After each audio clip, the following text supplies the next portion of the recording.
Hello, after the weekend break, I'm back this morning with your program Goodmorning, Sierraleone, the program that always starts your day with news, views, comments, and analysis on some of the things that are happening around you.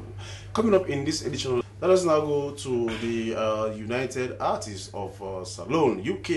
It is a charity group based in England full of the promotion of arts and cultural events. It is dedicated to raising funds to help with providing necessary equipment for the Kisi Psychiatric Hospital. Well, the group has its origin from the 1980s.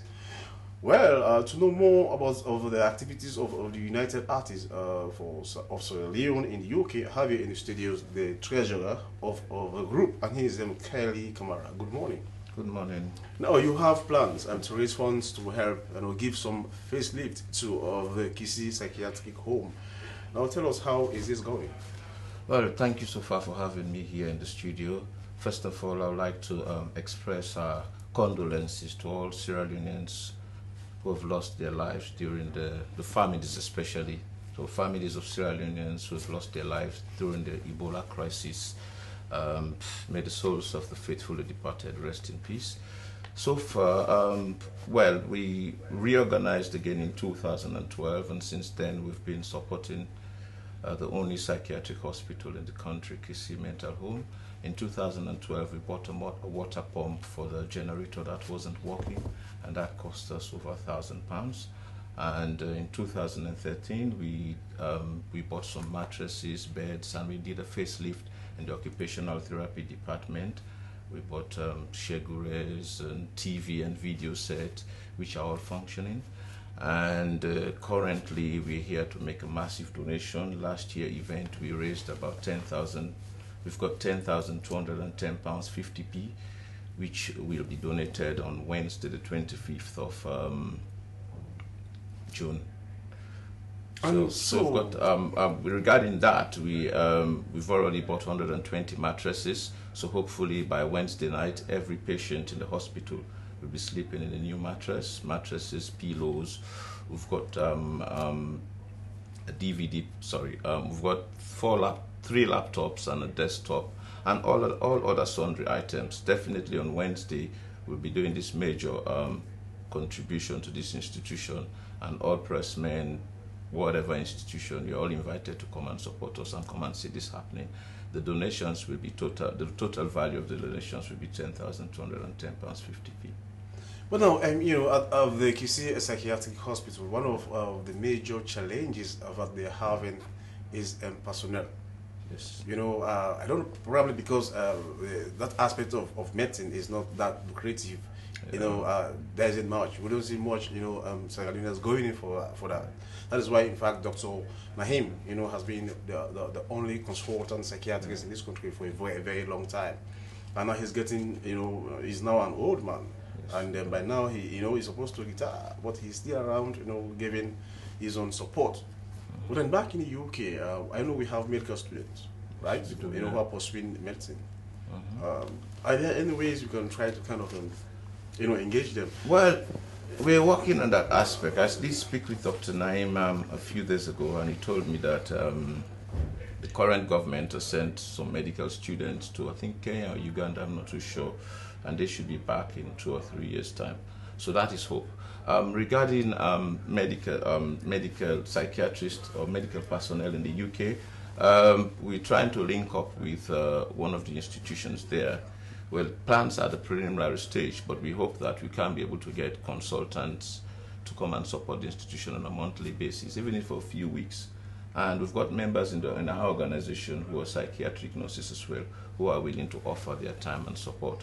I'm part of that team. I'm currently working in the mental health profession. I've been a psychiatric nurse for over 15, 16 years now, and I'm currently managing a team in the community. So it's like I've got a vast knowledge in psychiatry and in mental health issues, and that is one of the key issues I'm very, very passionate about, and I would like to see that improve in our beloved country. Now, having a background in psychiatry, have you ever been to the Kisi Mental Hospital to kind of volunteer? Have you ever done that before? Well, the role I'm doing is more than volunteering, because the past 3 years we've been doing so much. The last year I was involved in distributing the food parcels, helping out in giving things to the clients. That is not what I'm saying, you know, Mr. Kamara. I'm talking about you being, you know, a psychiatric nurse. You understand? You have knowledge in psychiatry. Yeah. Have you ever been to the hospital, like, for example, involving, let's say, for example, you know, therapy? Well, because of my tight schedule, I've not been able to do that personally, but in a way I've been there speaking to the staff, empowering them, giving them encouragement, because I believe recovery needs hope. And the personnel, they are empowering them. They are working in very, very difficult conditions. Patients are still being changed. And I can understand the reason for that, based on the fact that there is not enough security, because the protection of the staff is quite important. If the patients are let loose, they are not under proper control, things may go bad. And if we don't have people working there, how can we improve the situation? And especially when psychiatry in this part of the world, and especially in Sierra Leone, once someone said there's no hope, people believe that once you're affected with mental health, your life is doomed. And we can only move things forward. For me, I personally believe there is no health without mental health, because if your mental health is gone, then everything is finished as far as that individual is concerned. But we are here as an organization to give them hope and to empower the staff who are there, which I've done in so many cases. Whenever I'm there, whenever I go there, I talk to the OT and see what, you know, that's part of encouraging people, and that's part of development as well. Somebody knowing that we as an organization, we are concerned and we are keeping an eye on things. And even that, talking to Dr. Naim, giving me information about areas that he thinks they need development on. I think that's quite helpful and supportive. And I'm keeping a close eye on the institution. I've taken a whole week off, coming here just to support this organization and to support the Kisi Mental Home. I bought my own ticket as well from my own personal pocket. I'm not here on a holiday. I'm here to promote the Kisi Mental Home, to raise awareness, so other important personalities and organizations in the country can keep a close eye. I've already spoken to the First Lady as she is on board with our project. So I'll be meeting her this afternoon at 2:30.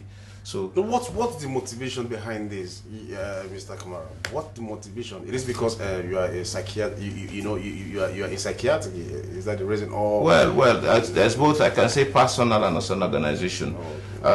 Most of the members in the organization came from the local population in Kisi. We've got members all over, so that's one.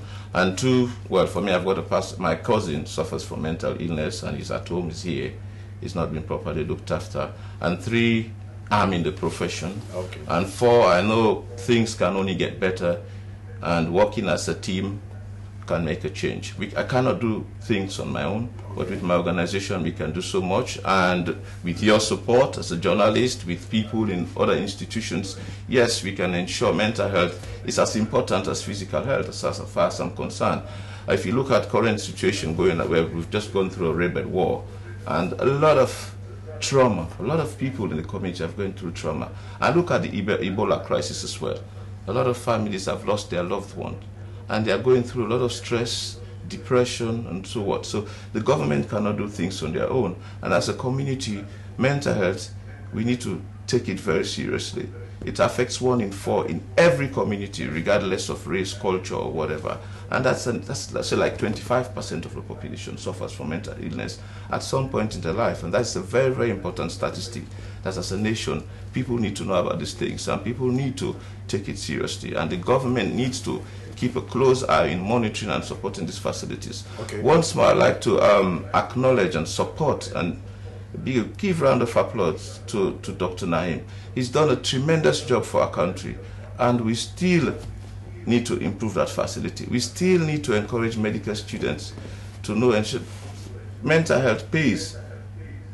Mental health pays. Dr. Naim had made a good future out of it, a career out of it. And thank you so much. Mental health pays. This is according to Kali Kamara, the treasurer of the United Artists of Sierra Leone in the United Kingdom. And the program you're watching is Good Morning.